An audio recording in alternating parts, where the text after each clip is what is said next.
देवेंद्र फडणवीस यांनी विधानसभेसाठी कार्यकर्त्यांना कानमंत्र दिलाय। अतिविश्वास ठेवू नका आणि गाफील राहू नका असं फडणवीस म्हणाले। आपले विरोधक एकत्रित आलेले आहेत असं फडणवीसांनी म्हटलेलं आहे। राज्यात आपलं सरकार येणार असा विश्वास त्यांनी व्यक्त केलाय। तर अति आत्मविश्वासात विकेट पडू देऊ नका असा सल्लाही फडणवीसांनी आपल्या कार्यकर्त्यांना दिलाय। उद्धव ठाकरेंचा जनाधार संपलेला आहे असंही फडणवीस म्हणाले। तर मराठी आणि हिंदू मतासोबत नसल्यानं त्यांच्या रॅलीमध्ये हिरवे झेंडे दिसतायत असा निशाणाही फडणवीसांनी साधल्याची माहिती समोर येते।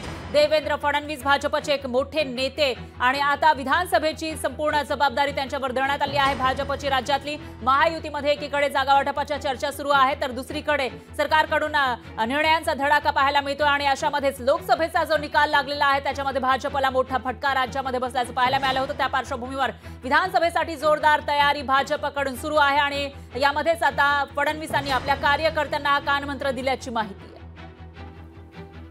आपको देवेंद्र फडणवीस सीएम हो सकते हैं फिर एक बार 29 में देवेंद्र फडणवीस सीएम हो सकते हैं क्या भाजपा के? वो पार्टी तय करेंगे। देवेंद्र फडणवीस साहब का क्या ताकत कम है, क्या दिमाग कम है, युवा नेता है, वो ताकत और दिमाग तो देवेंद्र फडणवीस साहब महाराष्ट्र का अच्छा नेतृत्व करेंगे। कितना बार भी चाहिए उतना बार सीएम बना के महाराष्ट्र का विकास करने वाला नेता है। मी सांगतो ना की महाराष्ट्रामध्ये जे 2014 मध्ये झाले त्याच्यापेक्षा जास्त सीट भाजपाला मिळतील आणि डीसीएमचे फुल फॉर्म एकाने सांगितलं डीसीएम देवेंद्र चीफ मिनिस्टर।